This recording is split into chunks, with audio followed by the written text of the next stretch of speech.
And to give us more insight on what it takes to make it in the cutthroat fashion industry, I spoke to one of the most enduring women in high fashion, Vera Wang. I started off by asking her why she was inspired to start her own business. Well, I think in my heart of hearts, I always wanted to be a fashion designer. But as luck would have it, when I graduated from college, my father refused to pay for me to have any more education. So he said, if you really love fashion, prove it to me. Go get a job. And like any good Chinese daughter, I did.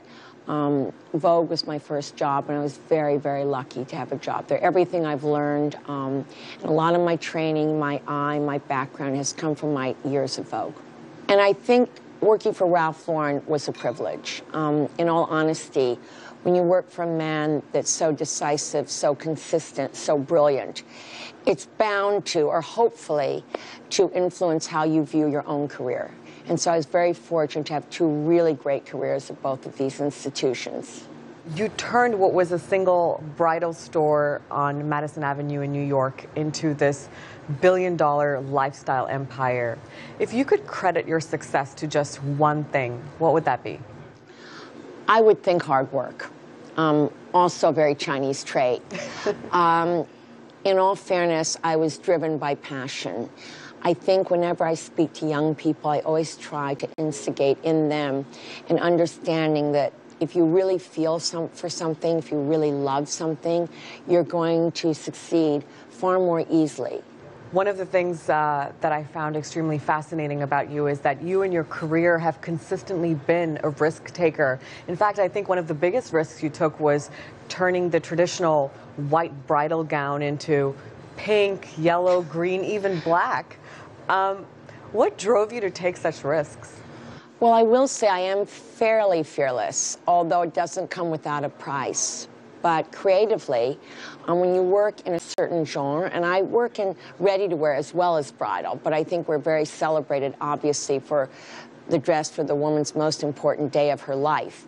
So I have to say that trying to keep that fresh, trying to keep that new, trying to keep myself creative, and trying to envision bridal as a whole nother form, trying to envision bridal as a whole other form of self-expression for not only myself as a designer, but for the bride. I've taken big risks, like black dresses, nude dresses, pink dresses. Color's one of the ways I can, for someone who works in black and ready-to-wear, color's one of the ways that I've really been able to distinguish our bridal collections through the years. But it's way more important than that to me. In reality, I'm really a designer who does bridal gowns. I'm not a bridal designer. And because of that, I've been able to have real freedom in what I do. And I don't feel any parameters in which I have to define myself within. Talk to me about the women in your life. Who were the women that really helped you achieve success, and how did they do it? I think obviously I would start with my mother, who was very much of a fashion icon for me. I know a lot of people say that, but she really was an extraordinary woman who lived an extraordinary life in extraordinary times. I mean, she came to America and raised us here. And because of that, she had both a Western influence and her Chinese background. So no question I've been influenced by that. But my mother was one of the wisest women I know, not only in terms of style, but in terms of life. And she'd say to me, you know, every age has its style, its taste. Every kind of woman is beautiful in her own way. These are pretty sophisticated tenets way back then. So that very democratization of fashion, of style, of beauty was something she embraced very early on in her life and passed on to me.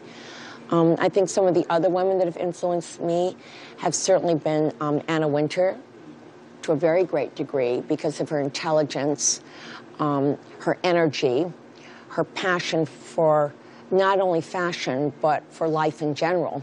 Also my daughters, because through their eyes, I see youth, and I see this generation. And that's important too. For a designer to always stay relevant, I think is one of the most important aspirations we all face. The women who have worn Vera Wang designs and clothes, they really read like the who's who in the White House, the music industry. in Hollywood. How important is that celebrity factor to your brand?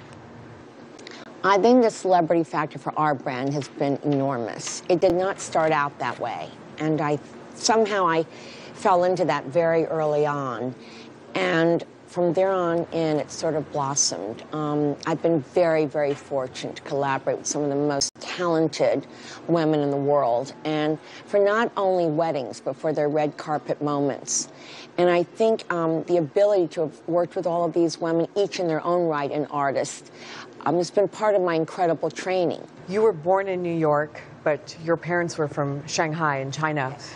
Does East meet West in your line of work, or does it not? I think that for me, the work ethic, the desire to succeed, the devotion, dedication to whatever craft I'm trying to pursue has been something that's incredibly, markedly Asian. And for me, that stayed with me my whole life. I think the freedom of being an American and looking at the world with this sort of very broad perspective has also influenced me. It's given me the courage to look at things in my own way and to be able to really believe in myself. So I think that East-West, not only stylistically, but emotionally and intellectually, has been a very big deal, yes. What advice do you have for young women who look up to you as a role model and seek to be the next Vera Wang? I always encourage young women to work for someone they admire. If you can possibly work for a mentor or someone that you really believe in or you aspire to be or you admire their work, that is the best training you can get. Somebody is actually paying you to learn. You're going to have a lot of women knocking on your door tomorrow. I'd be thrilled. I think that young women today are privileged to so much information and so much of a future. I mean, there's such a broad world out there for them.